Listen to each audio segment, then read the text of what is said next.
Good morning.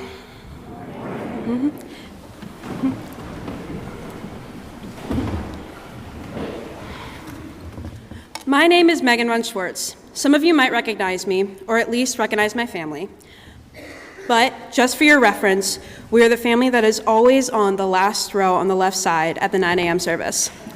And fun fact, we chose that spot strategically because it is the perfect place for my father to slip in 5 minutes late without Father Drew noticing, usually.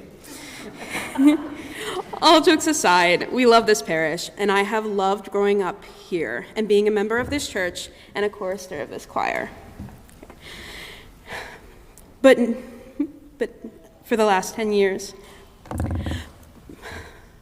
But now, as Henry Chesterton, who you'll hear from next, and I are set to graduate, I've come to the realization that it's time for me to journey on and begin the next chapter of my life.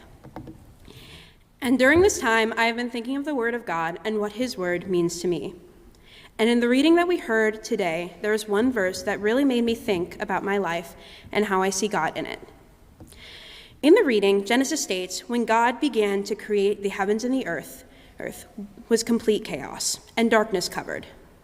Now, in that passage, I want to highlight the importance of the word darkness. I think Genesis made a deliberate choice not to use the word emptiness to describe what was happening in that darkness. But from that darkness, God chose in His mind to create something and treated the world like a blank canvas that He could control and design. He took that darkness and chaos and produced something beautiful. Now that I am officially an adult, as of yesterday, I am realizing that adult life has a lot of chaos. From trying to juggle a job, my friends, and my responsibilities, all while preparing to move 10 hours away to attend the University of the South at Sewanee, I have come to the realization that in a few months, I am leaving the only place and the only people I have ever called home.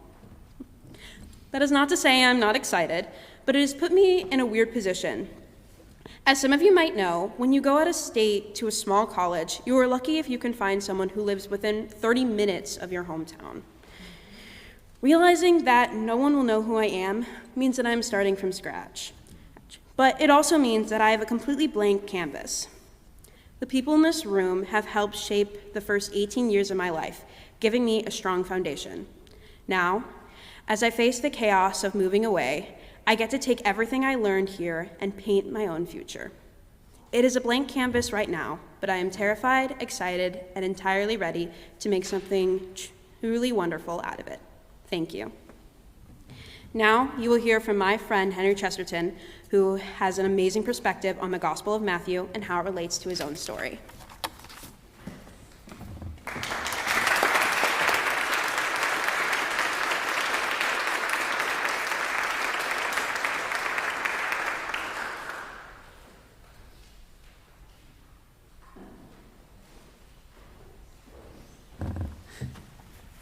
Good morning, everyone.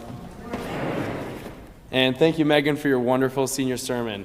My name is Henry Chesterton. I will be graduating from Grosse Pointe South this week. When I first read Genesis, I honestly didn't expect it to relate to graduating high school, but the more I thought about it, the more it started to make sense. This year, Meghan and I were in South's production of Les Mis, and I had the chance to play Javert. Javert loves order, rules, and structure. He believes everything has a place and that life works best when everything's organized. In a way, I think he would have loved Genesis. God takes a world that is chaotic and formless and creates order. He separates light from darkness, land from sea, and fills creation with life. And throughout the story, God looks at what He says and says, "It is good." As we read the passage together, we notice that God says creation is good 7 times in the Bible. From a little bit of my own online research, I figured out that 7 represents perfection, but here I think it's more about completeness. It's a reminder that God looked at His work and saw that it was whole and purposeful. As I look back on my high school years, I feel something similar. These years haven't been perfect, but they have been good. I've learned, I've grown, I've made mistakes, made memories, and become the person I am today. One thing I love about Genesis is that God doesn't just create life. He gives it everything it needs to grow. The plants bear seeds. The animals multiply. Creation is designed to go on and on and on. When I think about that, I think about my parents. They have spent 18 years giving me the tools I need for life: faith, values, manners, encouragement, and a lot of patience. They taught me how to work hard, how to treat people with respect, and to cook and clean, although I'm not doing the best with that right now. And they most importantly taught me how to keep going when things get difficult. These lessons are the seeds that they've planted in me. Now I'm heading off to college, Miami University, the one in Ohio, not Florida. And I'm excited, but I'll admit it's a little bit scary too. I'm leaving behind the structure that I've always known. That's where I think the reading of Matthew comes in. Jesus tells his disciples to go, scram, get out of here. He doesn't tell them to stay where they're comfortable. He sends them out into the world and promises, I am with you always. Graduation feels a lot like that. It's my own go moment, you could say. Jesus taught the disciples everything he could at some point. They're just going to have to figure it out with all the tools that he gave them. And maybe that's where I differ from Javert. Javert couldn't imagine a world beyond the one he already knew. But graduation is about stepping into something new. It's about trusting the foundation that has been built in us and having the courage to move forward. And that way, it feels a little more like the revolutionaries than Javert.